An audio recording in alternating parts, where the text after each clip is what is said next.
Perkenankan kami berbagi kesalahan-kesalahan dalam sholat. Pertama, sholat terlalu cepat.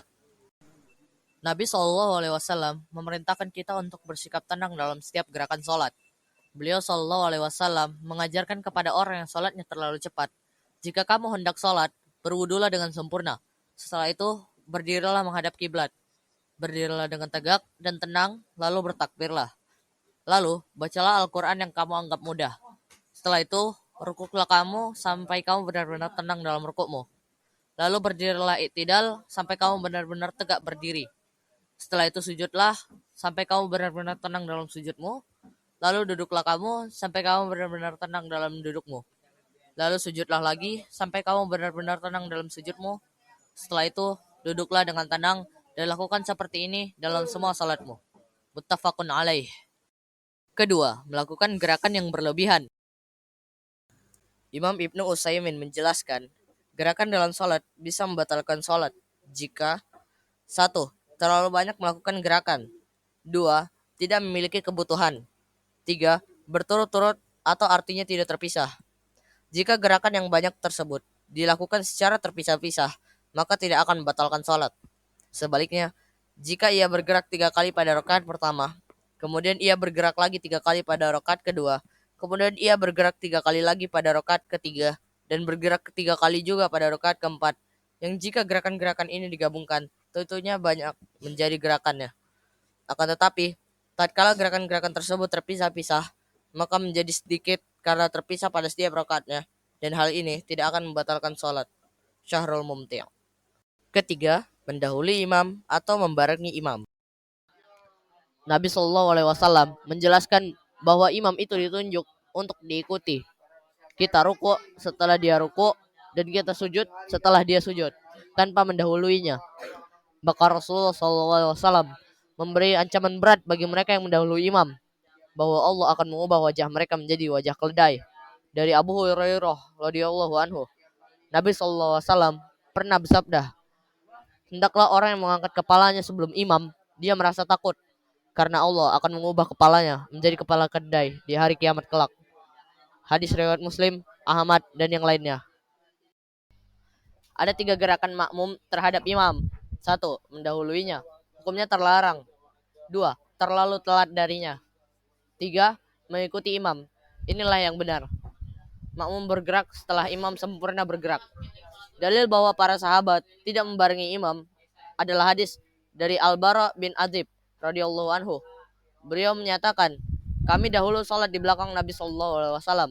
Apabila Nabi mengatakan, Sami Allahu liman hamidah, maka tidak ada seorang pun di antara kami yang menyondongkan punggungnya sampai Nabi sallallahu alaihi wasallam meletakkan dahinya di tanah. Muttafaqun alaih.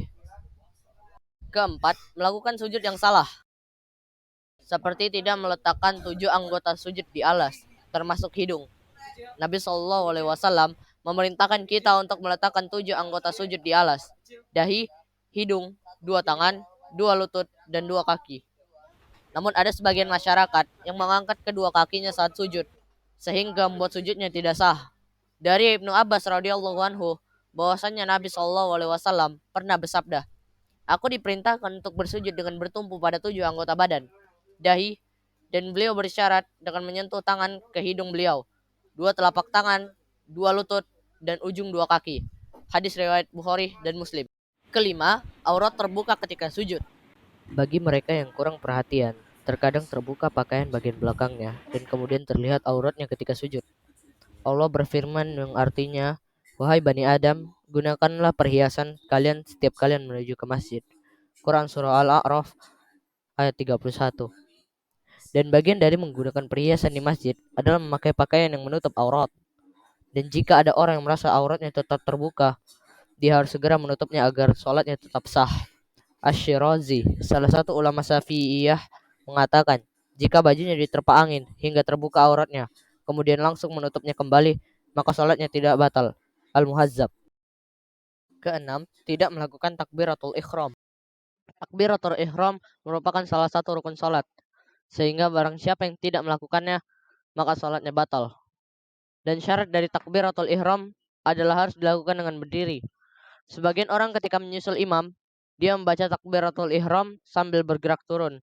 Ini tidak disebut takbiratul ihram, tapi takbir intikal. Dalam ensiklopedia fikih dinyatakan, orang yang sholat wajib melakukan takbiratul ihram sambil berdiri dalam kondisi yang mengharuskannya untuk berdiri. Dan disebut berdiri jika posisi punggung tegak.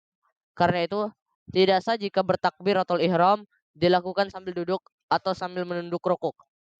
Al-Mausu'ah Al-Fiqhiyah. Ketujuh, melirik atau tidak melihat ke tempat sujud. Kita dianjurkan untuk melihat ke tempat sujud ketika sholat. Aisyah radhiyallahu anha pernah mengatakan Rasulullah Shallallahu alaihi wasallam masuk Ka'bah untuk mengerjakan sholat dalam keadaan pandangan beliau tidak meninggalkan tempat sujudnya dan terus mengarah ke tempat sujud sampai beliau keluar dari Ka'bah.